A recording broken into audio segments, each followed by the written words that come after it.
Meet Miss Isabel, a witch's apprentice. Her grandmother was a famous potion creator who ran the Brewing Bottle, a famous potion shop.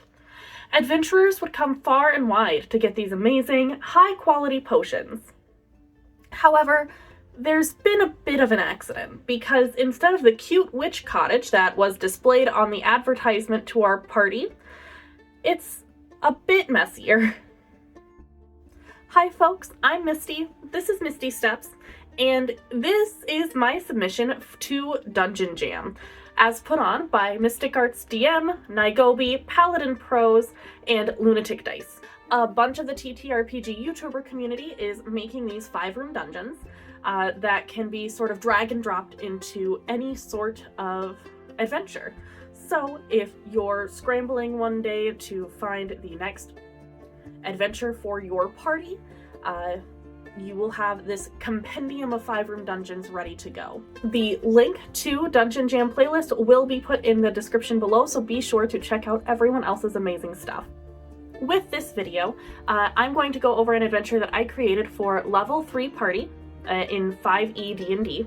This should work for both 5e and 2024 D&D. And this is a very low-stakes, light-hearted adventure. So it's a great way to start a party off to get them kind of used to each other with low stakes, or if you just need a break from all of the doom and gloom that might be happening in your world currently.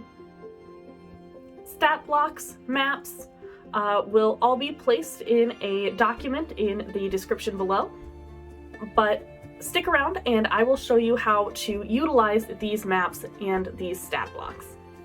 I also want to shout out Jason, Inothe Strife, and please feel free to check out his YouTube channel. He helped me with some amazing stat blocks that are going to be in this adventure as well. But on that note, let's get back to Miss Isabel. Miss Isabel is in charge of running the shop, and upon approaching the ooze-filled shop, the party will see her looking very distressed and pacing before she clocks the party. Oh, please tell me you're adventurers. If I don't get this cleaned up, Grandma's gonna have a fit. You have to help me. She's clearly a very nervous, very awkward, kind of flighty witch. And as the party helps her get settled, she explains what happens. Well, I was making potions in batch like I do every week. And normally it's fine if I leave during that cooking time because town's only a 10-minute round trip for me to go and get some extra ingredients. But this time I ended up running into my friend Mr. Stoneheart and we started talking, and I think it might have taken longer than I thought it did, because when I came back home, it was like this. And mess is certainly not an overstatement by any means. Isabel explains that she let her potions cook a little too long, and because she got distracted and they've kind of gelatinized. And since those potions have gelatinized, and there's so much arcane energy in the shop, it's a bit of a problem. Because now, they've used all of that arcane energy and arcane magic that was in this shop, that's been filled with magic items and potions for the past century or two. Which means that these potions are not just burnt, unusable potions. They are now living oozes. But these aren't your normal gelatinous cubes. These are jellies with potion powers. And now it's up to your party to clean up this mess for Miss Isabel. And once they agree, the adventure truly begins. Upon entering the shop, the players will see a mess of destroyed potion bottles and jellied potions left over, shattered in glass. It's pretty clear that before the mess, though, the main space of the house is the shop front. There's dried herbs hanging shelves of potions and books and scrolls that are now soaked in jelly. There are 3 doors, which I've marked on the map. One that leads upstairs, one that leads to a basement, and one directly across the room from the main entrance.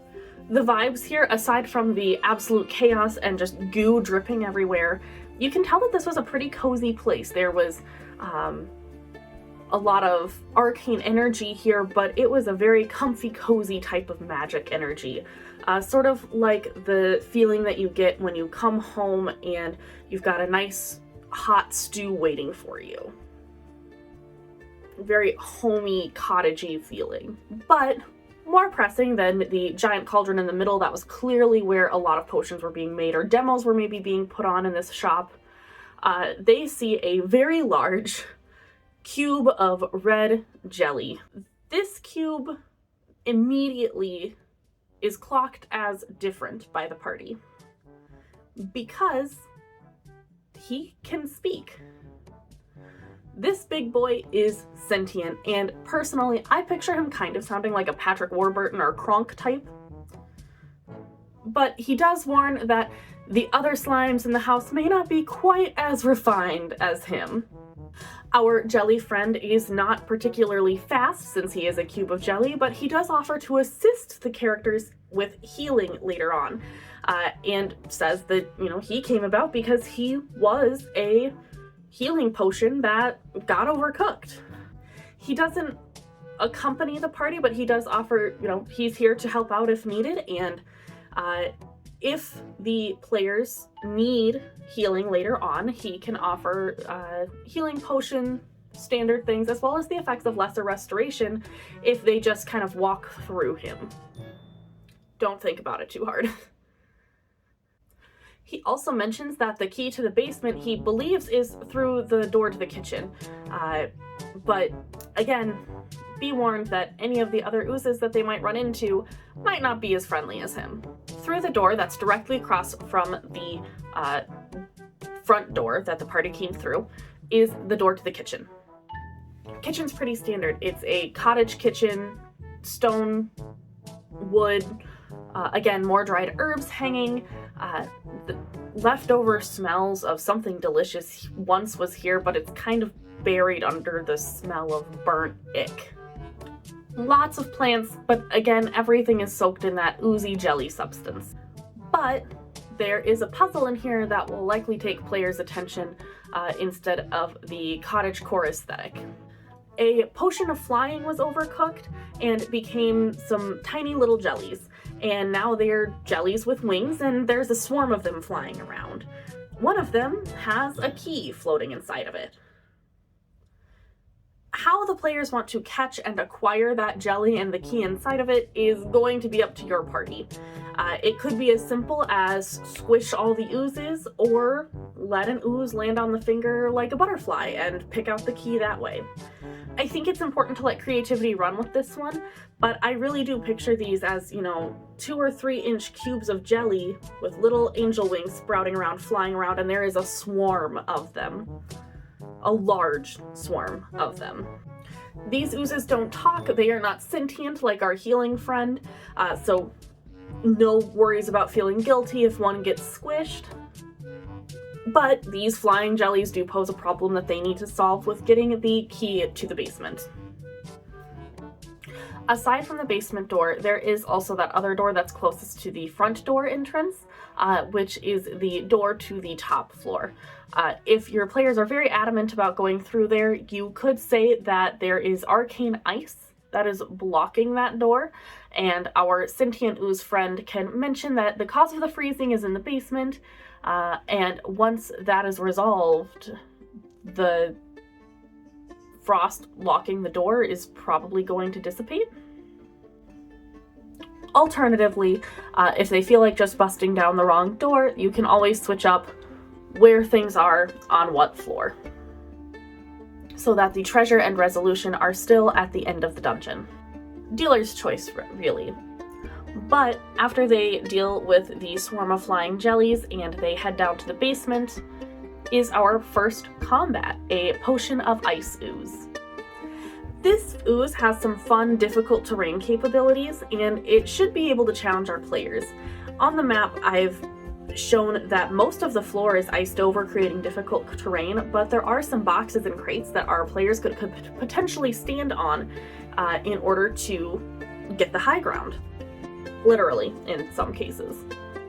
Again, this is a 3rd level game, and spell slots are still limited even with lesser restoration and our healing friend, so I'm hoping that this challenges your players. After taking care of this ooze and potentially swinging by to talk to our sentient mustached jelly friend, the players make their way up to the top floor where 2 bedrooms and a private library are.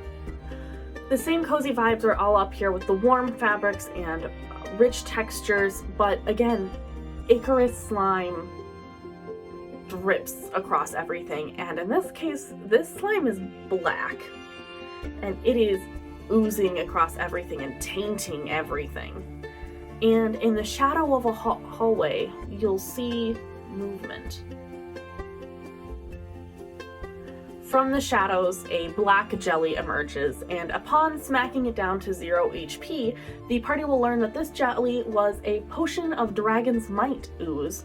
So after it gets hit down to 0, it will turn into a black dragon wormling for them to fight yet again. If your players are kind of cruising by here and this doesn't feel like you've really got a lot of stress out of them, or you feel like this combat might be going too easily, I've also included a potion of ethereal ooze stat block that you could slide into this hallway and have the dragon ooze either in the library later on or have the two oozes tag team. Dealer's choice really, but I wanted to mention that I did have that option to make this a little bit more difficult if needed for your party, depending on what sort of party you have.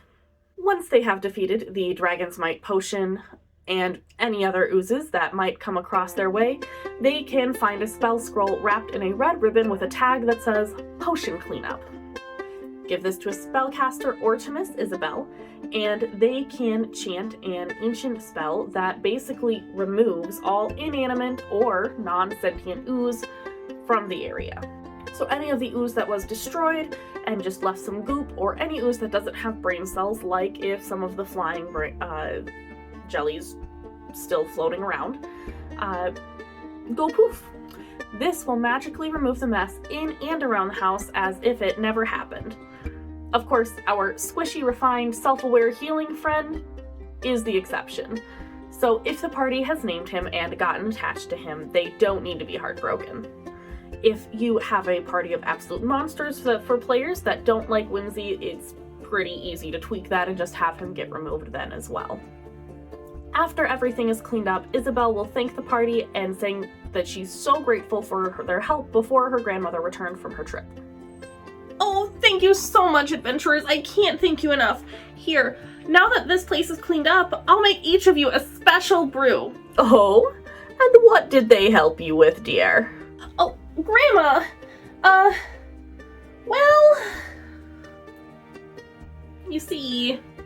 Isabel sheepishly explains the situation to Grandma, and Grandma laughs, saying that this isn't the first or the last time that this sort of thing would happen, and there's a reason that that spell was sitting in the library in the first place. But she does agree, and each adventurer can get one potion of their choice as a reward, with DMs being able to either hand out some potions that they know will be useful later on in your plot, or being able to approve any requests based on your own game. And that wraps up my 5-room dungeon. Now, those might notice that there might not have been exactly 5 rooms in this dungeon, and that's totally okay.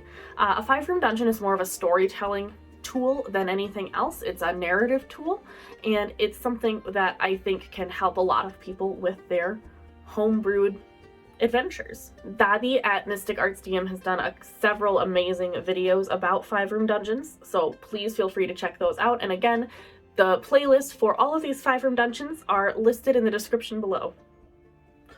Thank you so much for watching, and thank you to everyone who helped out with this project, including Inothe Strife for the stat blocks, and then everyone who I bounced ideas off of, so Corkboards and Curiosities, Trekkie Roast, Naigobi, Carl Makes Stuff, Nico Didigayo, Salty Nick's Tavern, and everyone else that's taking part in Dungeon Jam. And I will see everyone else next time.